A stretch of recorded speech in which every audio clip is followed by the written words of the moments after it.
Okay, so the Facebook cannot control the machines it has built. It refuses to accept that reality, she said. Facebook is stuck in a feedback loop that they cannot get out of. The technical designs of social media platforms are flawed when they prioritize ways to keep consumers on these platforms longer and that promote the most extreme views, focusing on metrics that support the post most likely to get the most shares and likes. Hagen also made it clear that no one outside of Facebook knows what happens inside Facebook. The company intentionally hides its findings from internal research from the public, and there is no external oversight that might hold Facebook and other platforms responsible for real-world harms, whether the spread of misinformation about the COVID pandemic or the manipulation of voters in elections. Now, Meta CEO Zuckerberg has told the government that they are responsible for oversight and regulation, but it was also clear during Hagen's testimony that the government does not even understand the algorithmic pathways of misinformation, let alone the extent of the influence social media has. The management of these companies relies on the government's failures to catch up to them. We all depend on technology, on social media, on internet search engines, and on the high-speed developments that happen in these.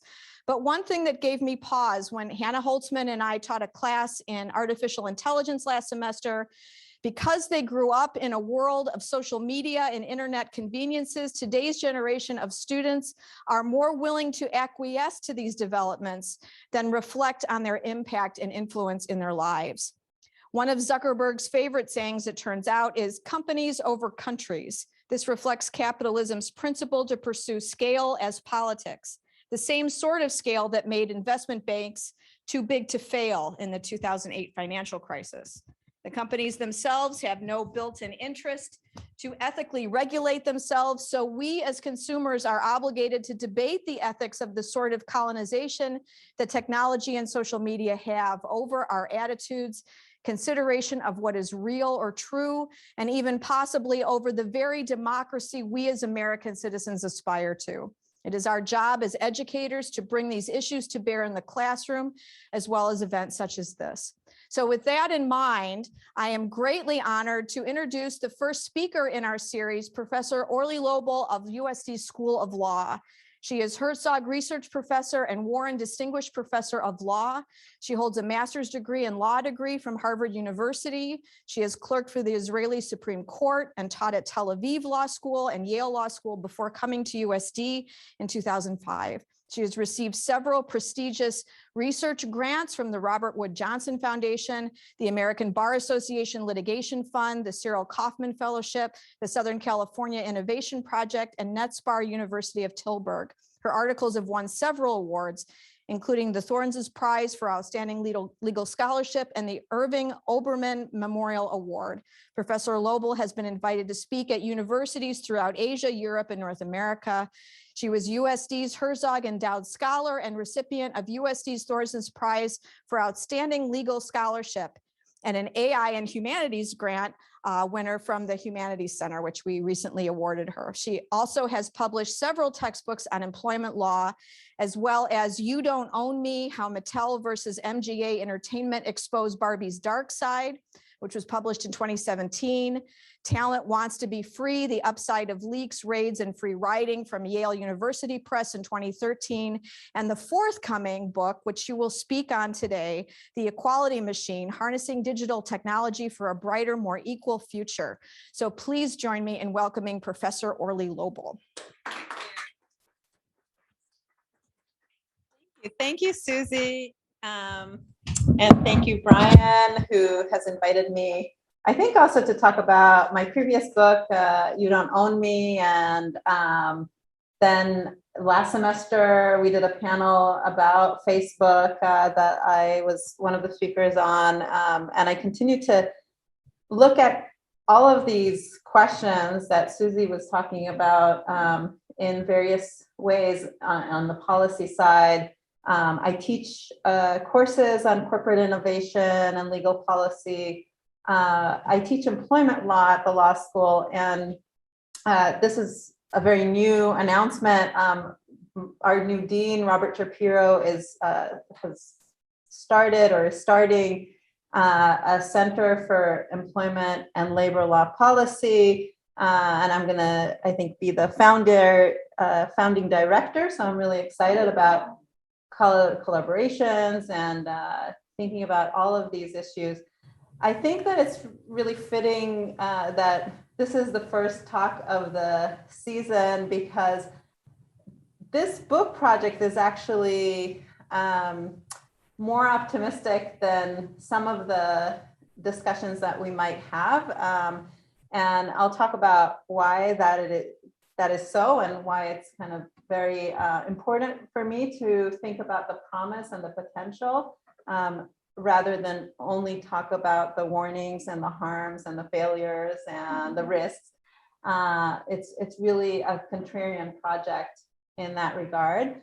And it's also fitting because it's a very new project.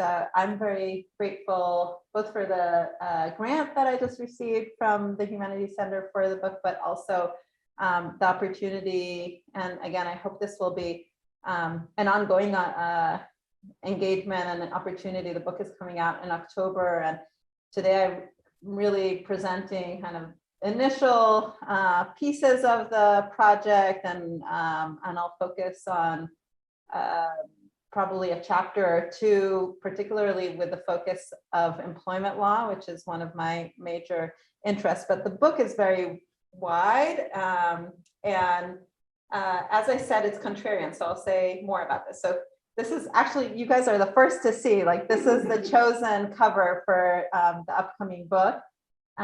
It's coming out with Public Affairs mid-October, which is an imprint of Hachette, and I'm very excited about it really reaching a broad audience, both on the academic side, very interdisciplinary, everything from humanities to engineering, tech, ethics, law, business, but really anybody who's interested in equality and in technology, and that means everybody's affected. And why is it contrarian? I have been really in this space of thinking about AI bias and corporate responsibility, the problems that we've encountered with Facebook and its algorithmic decision-making that may cause harm to consumers and specifically to vulnerable demographics. I've been very much in this space of going to a lot of panels on automation and AI and legal policy. And what I found in the discussion was that there was something lacking. So there is a lot of kind of acknowledgement now, and a lot of bestsellers that are kind of up here, that there can be a lot of risks and harms, and there have been scandals and failures and kind of sensationalized problems with algorithmic decision making, with automation, books with titles like Weapons of Math Destruction, or Automating Inequality, or Algorithms of Oppression. So we have that kind of very doomsday dystopian story that I think the media has covered, the public debates are aware of. On the other hand, we do have, it's very binary, we do have a very optimistic utopian story that is usually told by the dominant leaders in Silicon Valley. They're usually white men who are very, very excited about, the potential of technology, about corporations, not countries, that will rule the world in much better ways. But when I look at those books, those kind of bestsellers about, AI as the future, Homo Deus, whatever, we're becoming gods. I actually, part of my research had been initially to just go to their indexes and look, are we talking about equality, about gender, about race, about minorities, just like, is it even in the conversation? And in those, conversations, it's very absent. So there was nothing in kind of that space in between of, so many of us who are interested in applying, harnessing, using, transforming AI and technology in general, digital technology for good, and particularly for inclusion and equality and diversity, but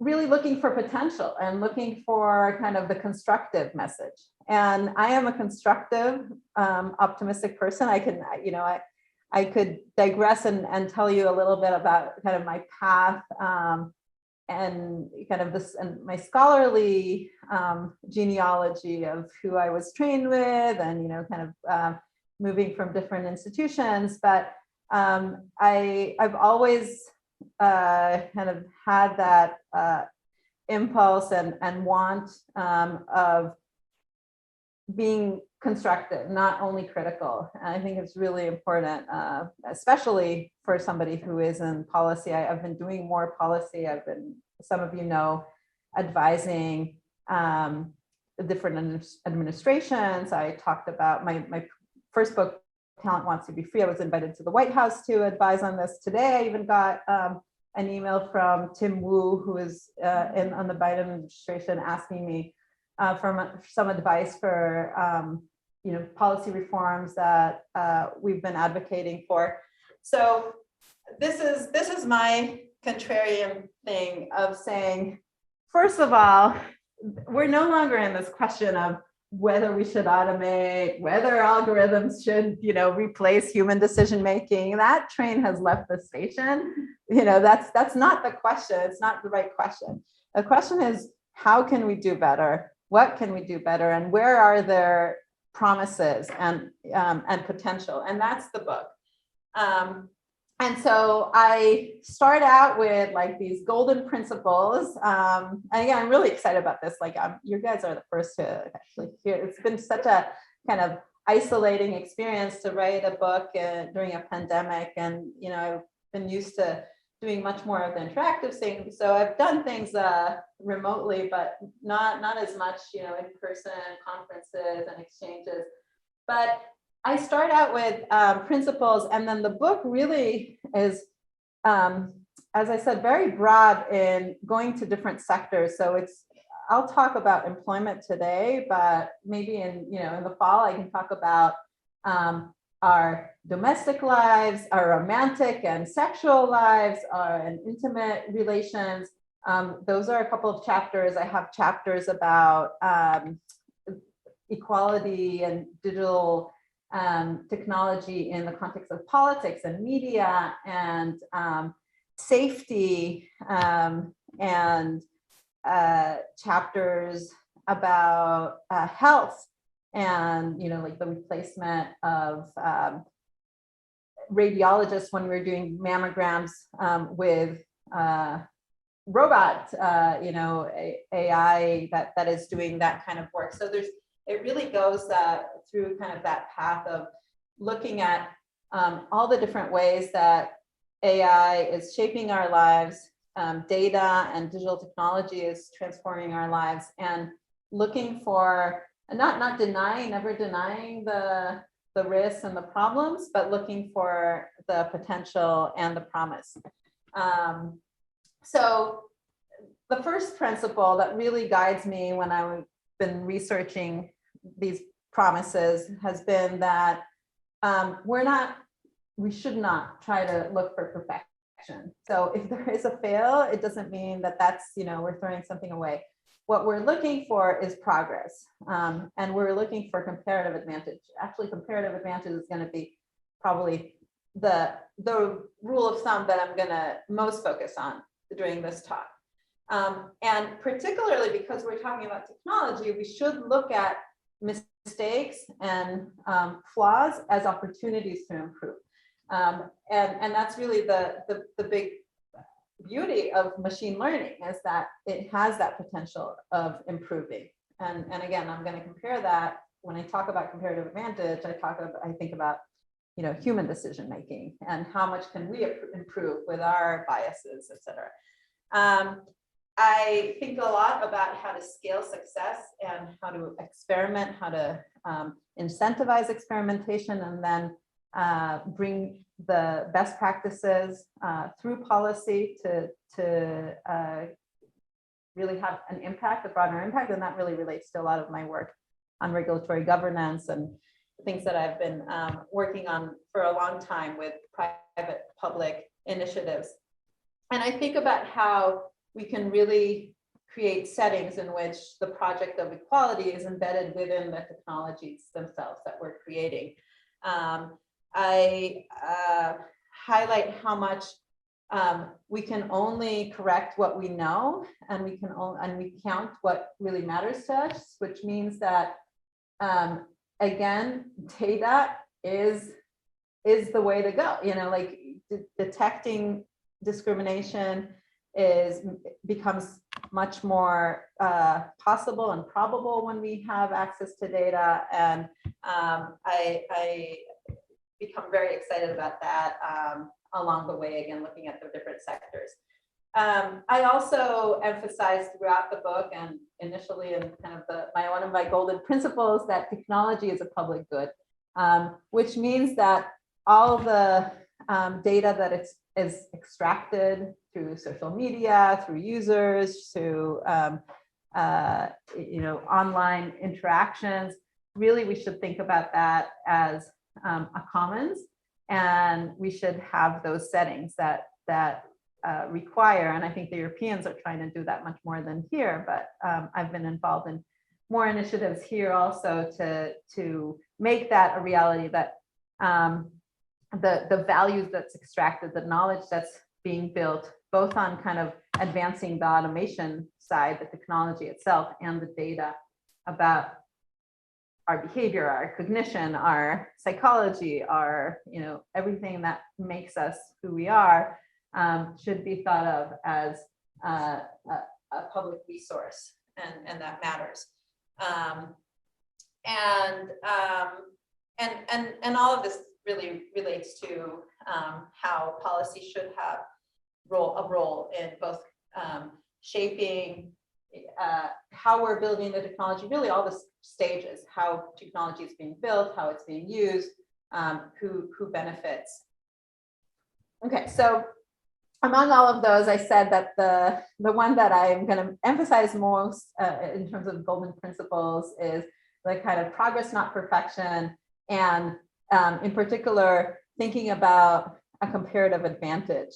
So it's not enough, I think that a good demonstration of this is when I was at a conference at Berkeley, I found it really maddening, and I said so much, like when I was on a panel with somebody from the ACLU, and they were giving like a story about a self-driving car that got into an accident. And, that like those anecdotes of a failure of automation is just not really beneficial to thinking about what should be done, and, what is where we are. So that's why I think the kind of example of self-driving cars, or another really controversial example that I go into some length in the book, is the failures of facial recognition. And again, the ACLU wanting to ban the technology. My response is, first of all, look at what are the sources of the failure, whether we can improve it. What are we really fearing? This is something that I think about a lot. Are we fearing imperfection of AI, or are we fearing perfection? And I show how we kind of straddle between those, and there's a lot of tension, and in different moments we're like shifting between what we're fearing, and we have to be more articulate, more deliberate, and more accurate and nuanced about what is the risk. But comparative advantage is really about what is the alternative? So I would say that this is, and it's a good place to start with employment law. This is probably the biggest motivation for me to write a book about the potential of digital equality or digital technology in promoting equality, is that I've been in the space of equality law for 2 decades, teaching employment discrimination, writing about employment discrimination, researching it, acting as an expert witness in cases of employment discrimination, consulting private and public entities about these problems. And for me, it's just so obvious that we've been in the world of discrimination for a long, long time without technology, like that there is something about human decision-making that has been quite constant. And there's been a lot of stagnation on this front that has meant and has produced a lot of inequality, inequities, and direct discrimination. And again, I'm very familiar with it in the context of employment law, employment discrimination, every stage of employment law, of hiring, promotion, evaluation, pay. And I have a lot of research on that. So when people talk about the black box of algorithmic decision-making, I immediately think about the black box when I'm testifying as an expert witness in an employment discrimination case of a supervisor, a boss, a CEO who has engaged in some decision-making, and there is a claim that there was discrimination there. And reverse engineering our human minds is very much like a black box and very difficult to do. So I think about comparative advantage. I'm sure most of you are familiar with these early studies. This is already like in the 2000s that came out initially from University of Chicago, where there were just blind experimentation, or it was an experimental design of identical resumes that were sent all over the country by fax. It was the olden days where applications to workplaces were done through fax, and identical resumes got very disparate hits, very disparate requests for interviews, just because there were different sounding names at the top of the resume. So this is the initial one, I think, is the famous study that's called Are John and Jane More Employable Than Lakeisha and Jamal?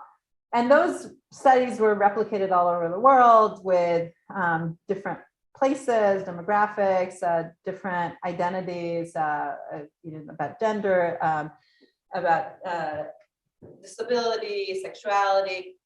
And again, I'm mentioning this because, first of all, just the pervasiveness and the frustration that people who are in the space of researching discrimination that is happening, without any technology.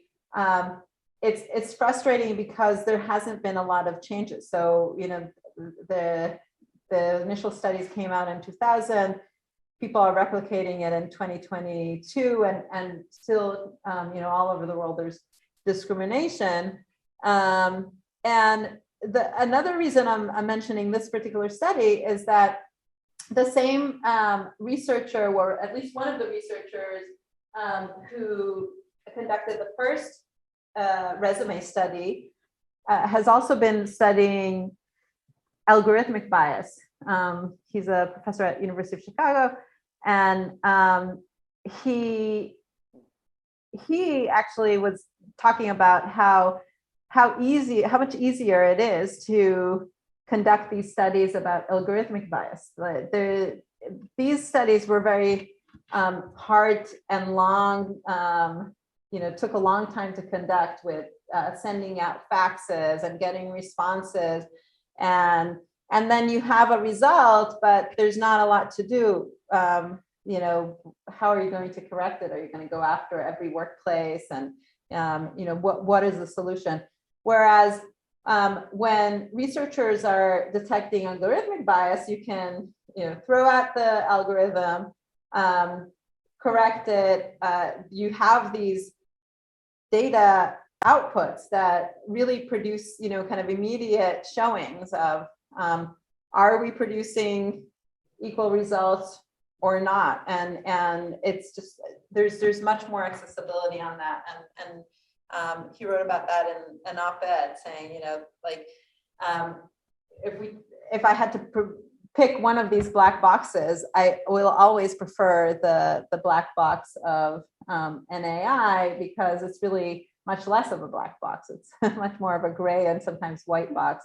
And similarly, Daniel Kahneman, who the Nobel laureate who wrote Thinking Fast and Slow, he has a new book, Noise, and there he again says, most of the time, algorithms are actually outperforming humans, also on the side of fairness and equality. So this is something that kind of motivated me to look more into this.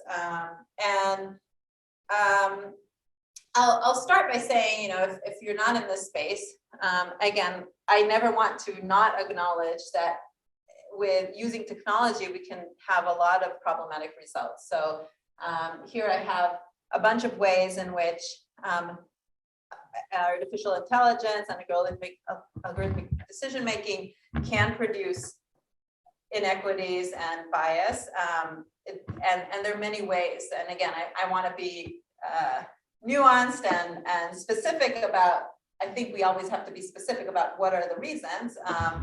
And so partly it's because an algorithm might be fed only partial or contaminated data that is inaccurate. An algorithm learns from the past, and a lot of times the identity categories, even if they're removed, like race or gender, they're encoded in proxies and various correlations that the algorithm might figure out. Gender, and if it looks at, or race or any other identity category, and if it looks at, what was a profile of a successful employee or loaner, or somebody who's applying for credit, it might replicate what has been done, the discrimination that has been done in the past. This is connected to partial data. There's by definition, for minority groups, there might be less data. So for example, think about health. When we're doing a health study, we might not have enough of a sample size for different ethnic minorities, and it might create inaccuracy in how people are treated in those groups. And again, as I already said, the data itself, often that is fed to an algorithm, often is reflecting our realities. And again, as I just talked about, our realities for centuries, or really I can say forever, have been that we have not had equality. So the algorithm learns from us. So again, we have a world in which, even when we're introducing automation, we're always at risk of replicating bias and exclusion. But why do I think that digital technology has a comparative advantage in general?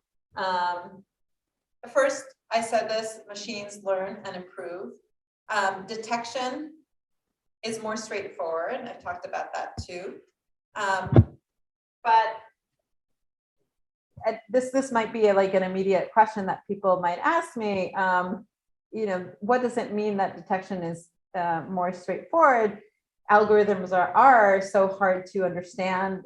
Even there's a lot of documentation of that. Even the programmers of algorithms themselves can't really understand, what are these correlations and patterns that the algorithm is finding. So there is opacity that's built in because of their sheer power that is, so much stronger than our cognitive processing, human processing. So what makes detection easier is that we can look at outcomes and results. We can feed an algorithm data and see, what comes out, let's say how many people are hired from different demographics.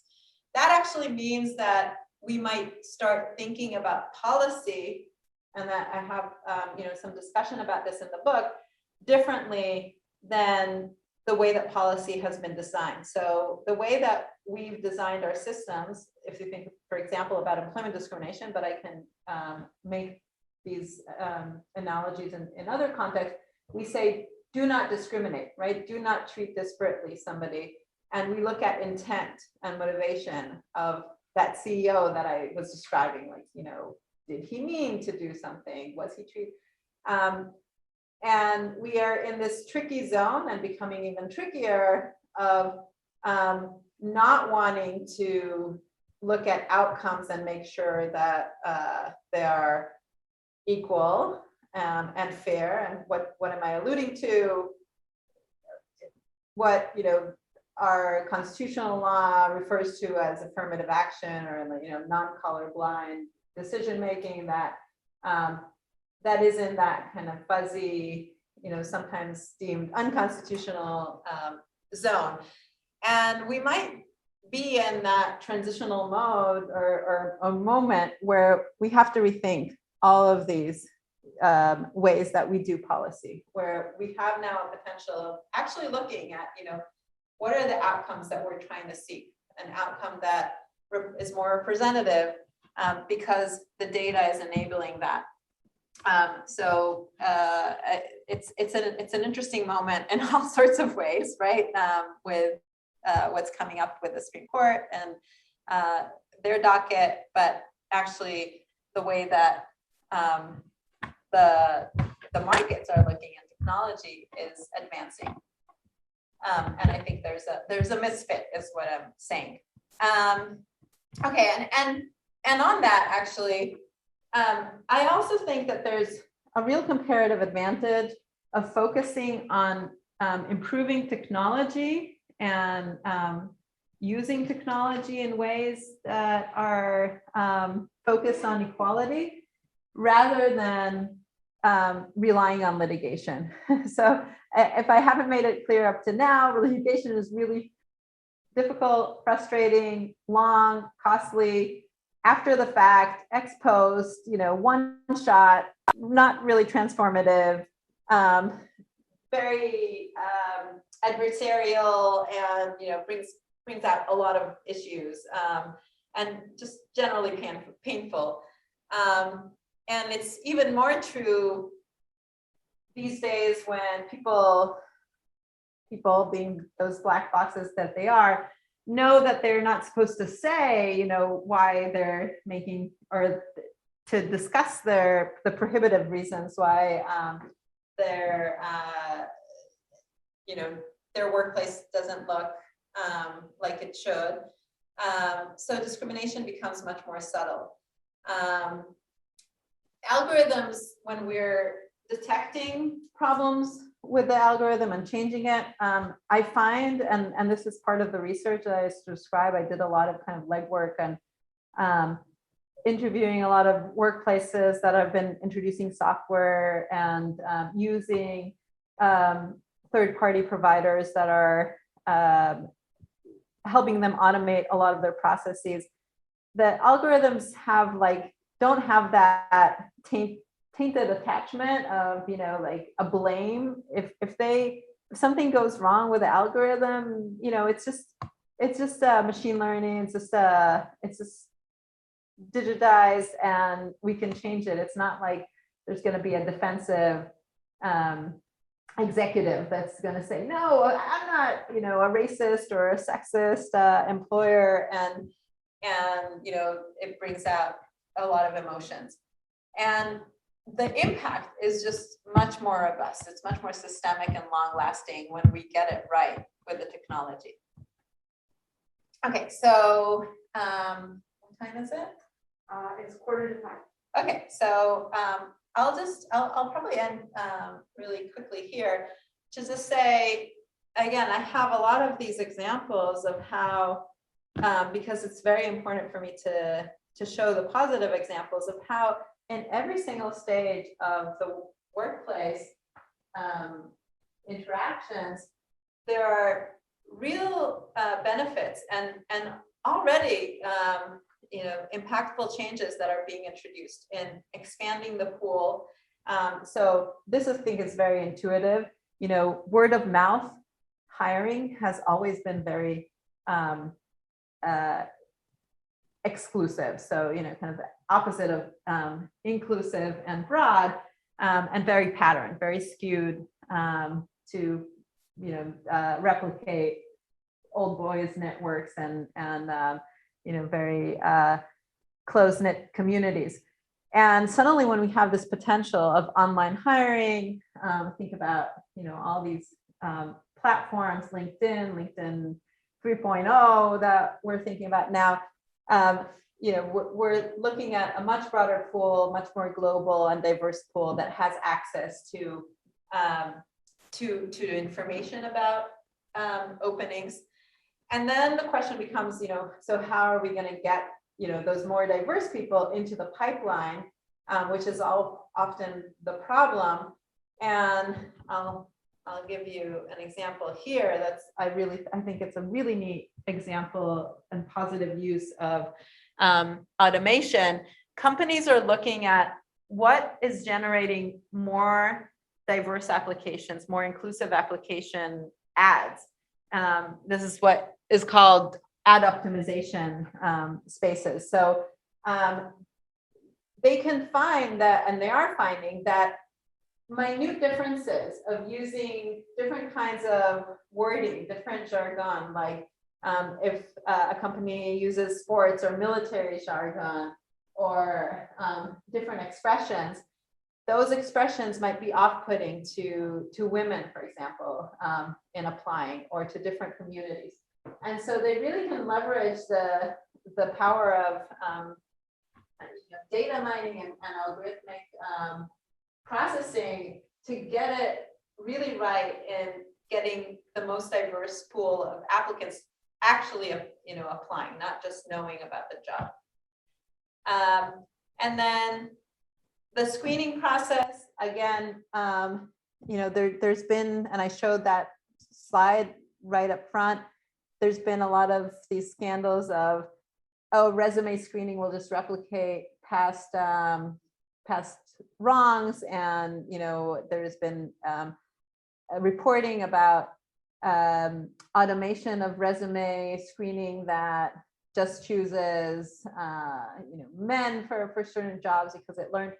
But the reality is that these technologies are getting better and we can test it. And again, I provide a lot of examples on how that's done. And I'll just say that the frontier right now is to throw out the resume screening and go with a lot of other types of screening that are much more tailored for both for accuracy of what we're looking for and to throw away identity markers. So kind of using gaming and automating the interview process.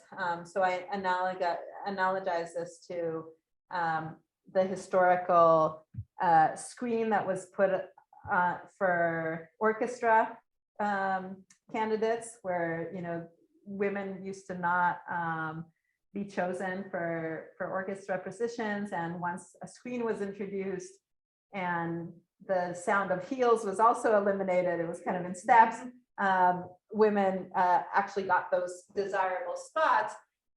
So I give a lot of examples of, again, that's a very specific and very low tech example that can't really be replicated in most contexts, but AI is actually providing those opportunities.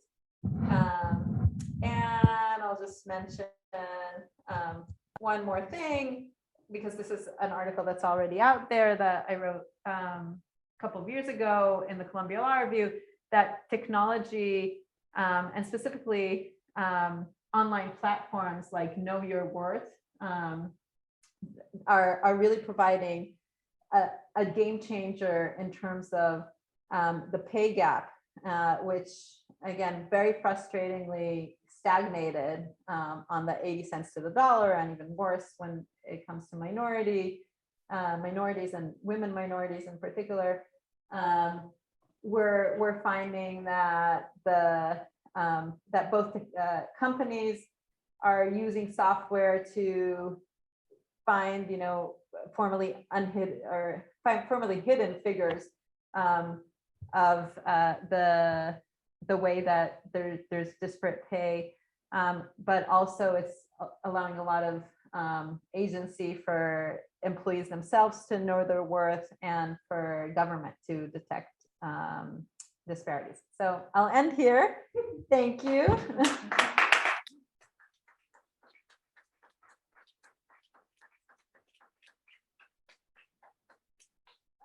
So questions? I see eight Are there things in chat? the chat, but Okay, maybe what? they're all about like whether people are hearing or not. Yeah. Any questions in the chat? Not that I see right now. Yeah, all about the stuff. It's all about the sound. All about the sound, but the sound was That good. was They were, early, yeah, Great. right. Okay, I have a question. I don't want to take, I don't want to, but, so thank you so much for that. And I do want to present a positive outlook of the future of technology because we are all dependent on it.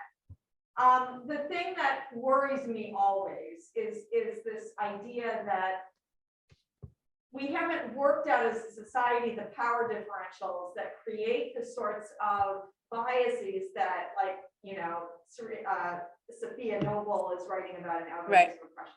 So the reason that algorithms are problematic, that in her research, and her research I think is already even getting old in that book because that book was published a few years ago now, but just that sense that how do we know who is behind the programming? Right. And so who gets to choose who's behind the programming? And how do we get the awareness of the sorts of things we care about in terms, I think you're right. I think that equality, we have the potential for real equality. This is something that Donna Haraway, if you've heard of Donna Yeah, the cyborg cyborg manifesto. That technology Yeah. that technology would remove the problems of misogyny. Right. Because like the screen that you were talking about, that once that screen goes up in a technological space, you don't worry about, the female and the male and the biases in that sense. And so it's all really going to be about, well, who makes the decisions? And I just wondered if you could say a little bit about Yeah. Look, I think that's a huge point and aspect of this.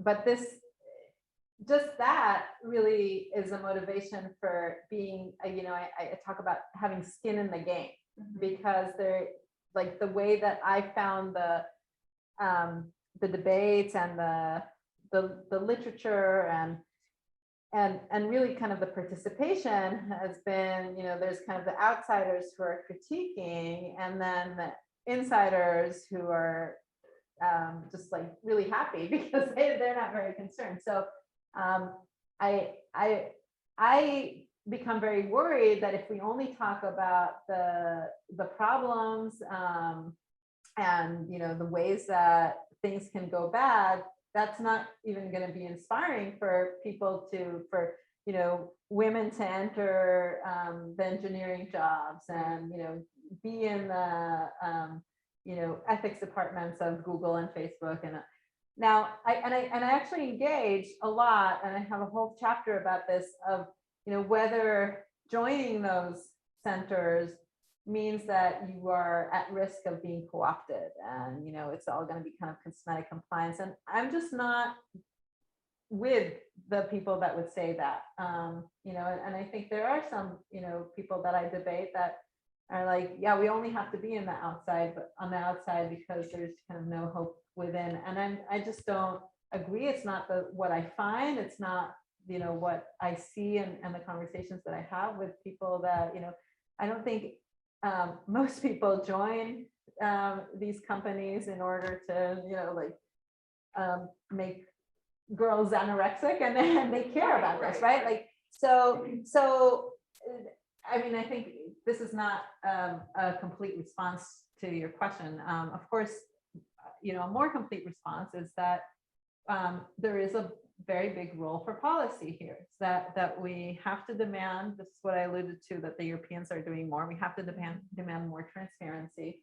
We have to demand more ownership over the data. So I talk about like how scraping should be completely legal. So, you know, like doing research on the data that's collected by these major platforms. I'm actually part of initiatives on this, like policy initiatives in California and the federal level to have, you know, more of that monitoring.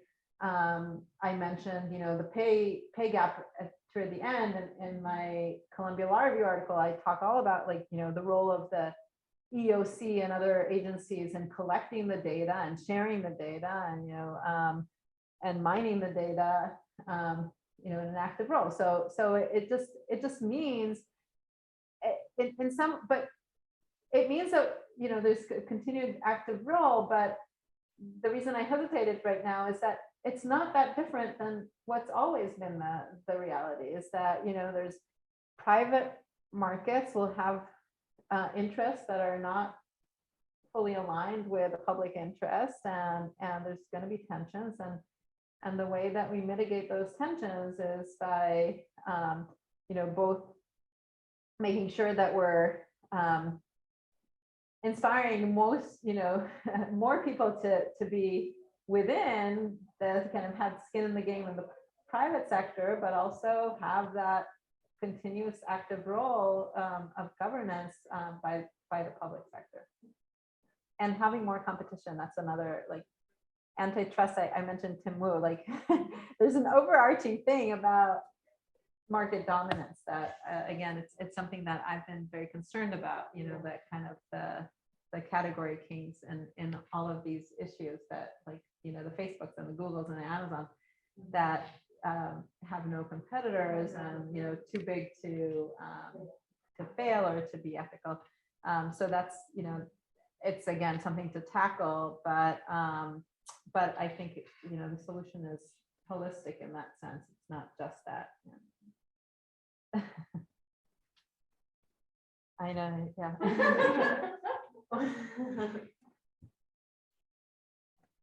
Yeah. Okay. Yeah, I mean, it was so great. I forgot all my concerns. You're sold. That's right, yeah. Me too. I guess my question would be, I mean, you kind of mentioned, you know, this approach of, right, we don't want to ban technology, but, you know, this worry that, like, we'll have these really great face recognition detectors, right? And it's not so much that you're afraid that the technology will be perfected. It's what you're afraid of is how it's going to be used. Mm-hmm. Yeah. Right. So I guess your approach is more that we just have to keep this meta kind of conversation going on about the ends that we want these algorithms to serve. Right. Is that kind of what you're? Yeah. So you can figure out, you know, that, for instance, TikTok is, you know, I mean, I've got 6 kids, right? So we can figure out that TikTok is hurting our kids a lot of the time, and we can, you see what I mean? And instead of, I don't know, like, you can let it run, or you could be like, you have to not be on all the time, right? Or you can, yeah. it just seems like there's so many things that just seem so out of control when it comes to this kind of stuff, that it has these real world impacts on individuals. Yeah. But it seems to me that yours is kind of this dialogic kind of approach. No, I understand what you're saying, and it's a nice way to frame the dilemma. You know, are you?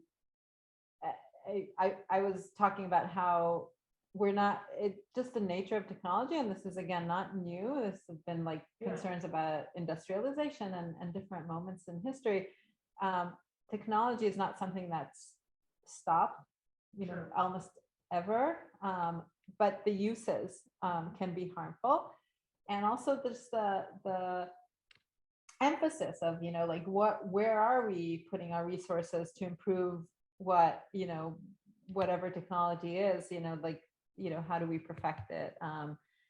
You know, are we going to use, you know, are we going to put more money into, pour money into automating in order to create like a metaverse and gaming, or are we going to put it more into medicine and, you know, like preventative care? You know, those are public choices. So I talk a lot about, you know, like these are normative questions that have to be talked about and have to be understood, that we're making these choices through the design of our markets, through competition or lack of, through ownership, you know, of the data extraction, through just, you know, the public resources that we're pouring into different places.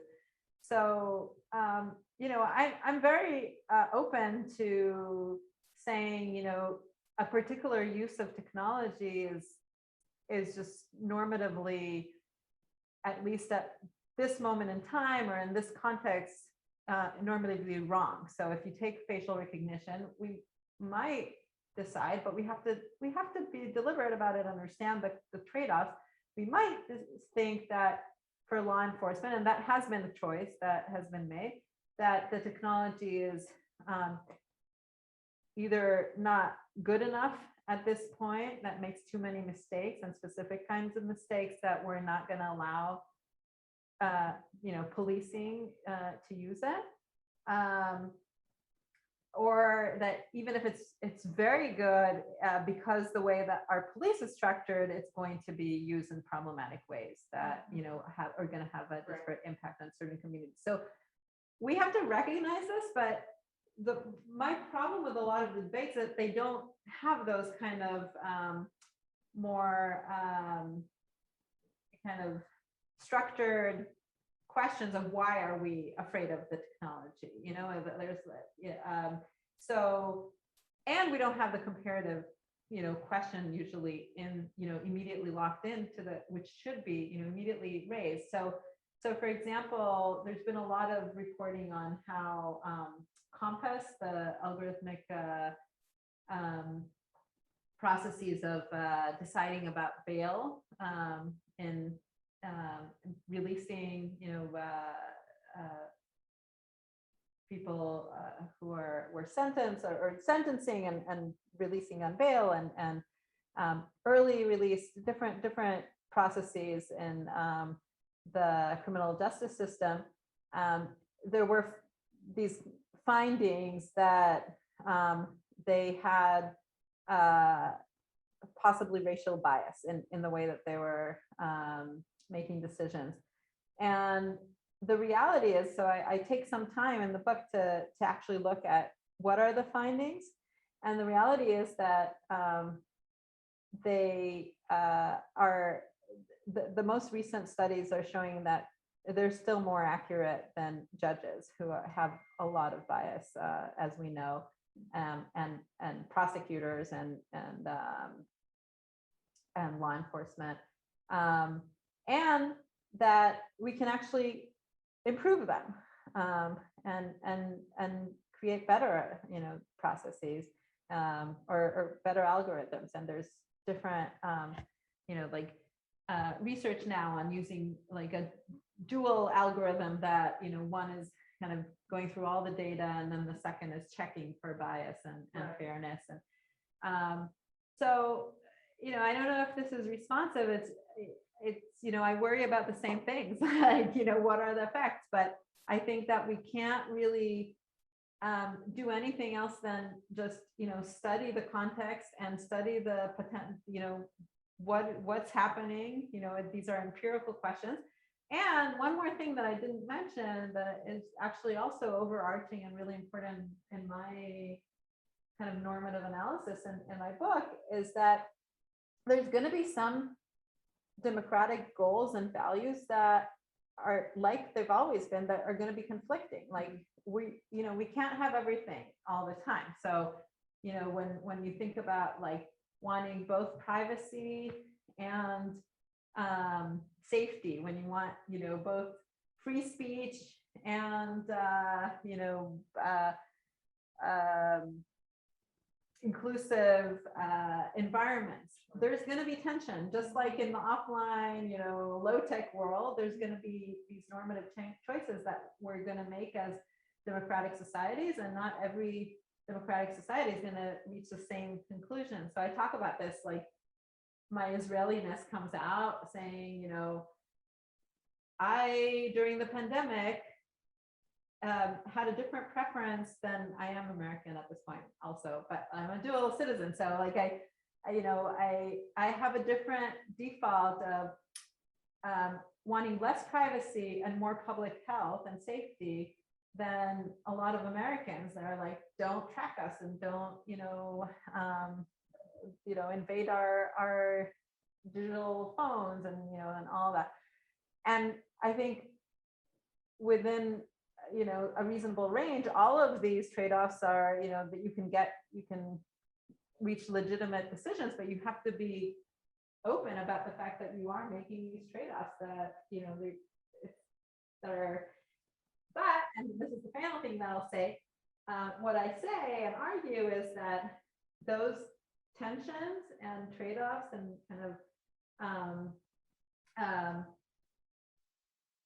dualities that of our democratic values that have always been bubbling up, they actually have the potential to be mitigated. The tensions can be mitigated through the introduction of technology. So, for example, privacy and other goals, you can reach more of that kind of anonymization and continuous privacy while extracting data that's important for us to know through the right technology that's being developed that, will still allow a lot of access on, like our genes and our makeup, our biometrics, but, but still, having to have control and trusting, that the entities that are supervising that are, are not just like a big for-profit conglomerate that rules the world. But again, like this is something that's really important to me to kind of recognize the tensions, but think about the potential of technology to mitigate it. I don't know about TikTok. You created TikTok for. Yeah, for sure. Because this is how information is being disseminated when the Russian media machine is acting like none of this, we're not bombing hospitals, we're not bombing civilian buildings. And so they are. And so this is the thing that they're able to show. So this is where I get the hope from something like a TikTok. There's good and bad things about it. Yeah. Yeah. There's, you can other stuff, but I have thank you for a wonderful thought-provoking talk. This is a similar question. Are there any particular uses of AI, algorithmic technologies that you consider at this time or in the book too harmful or useless, doomed to fail to continue pursuing? And this is a question by Hannah Haltzman. So thanks, Hannah, for zooming in, and Hannah, Susie mentioned her that you co-taught, and she's actually been really great, and also I think part of the committee of the Humanities AI grant. So yeah, again, like I'm open to thinking about uses and certain technologies.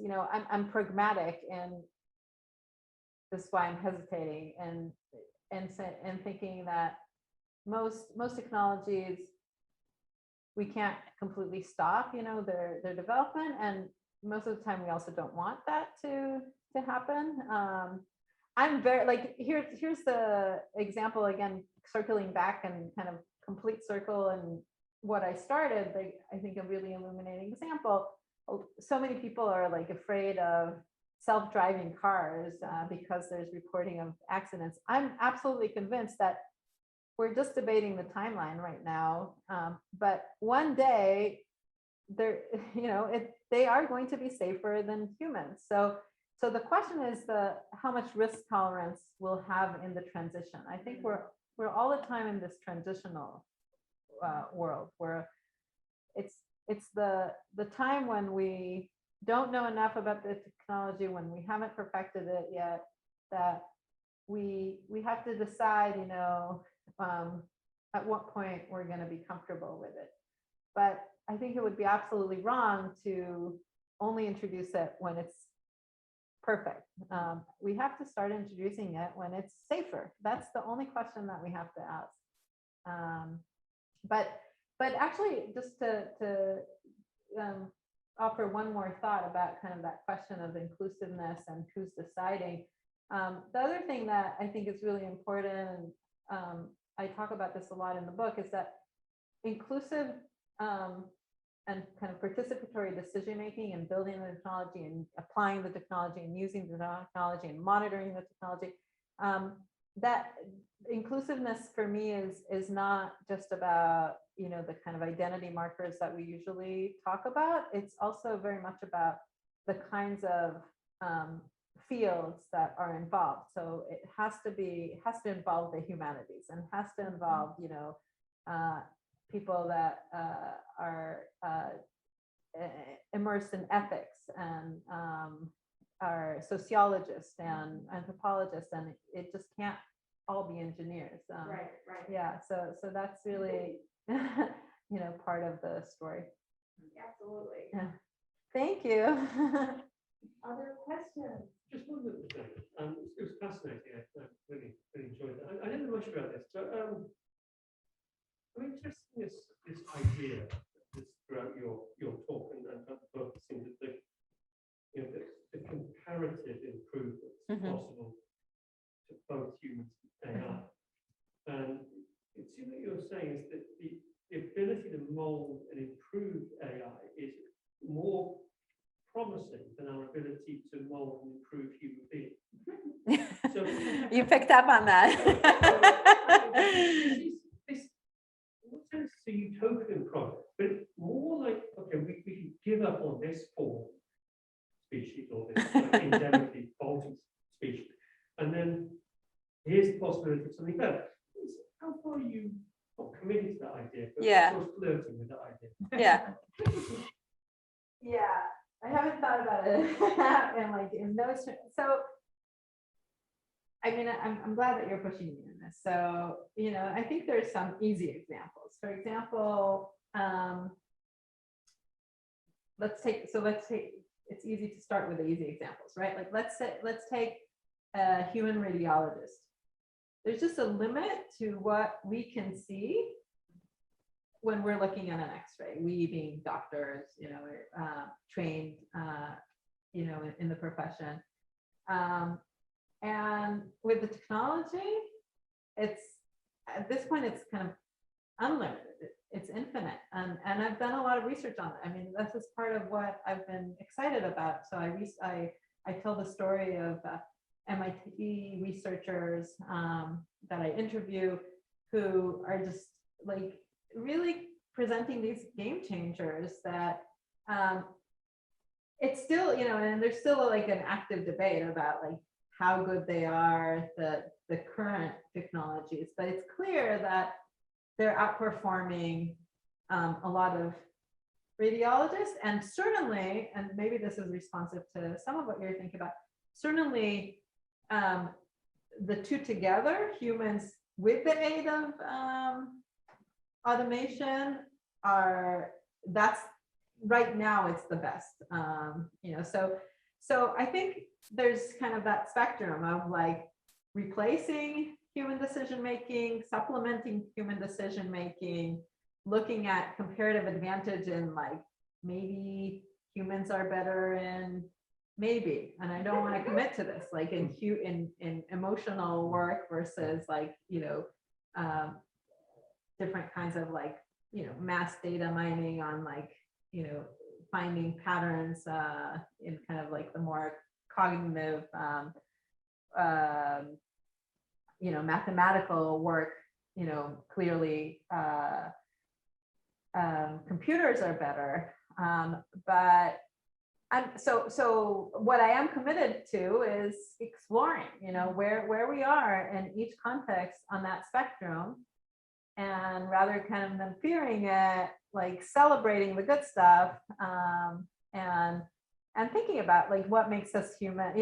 My final chapter is all about like what makes us human, what are our responsibilities to bots that really become, also, human-like in the emotional side, on the relational side. So I start, the chapters really start with the workplace and media and health, but they really go into our most intimate lives and like our family structures and, loving robots and all that. So, these are very, very difficult questions.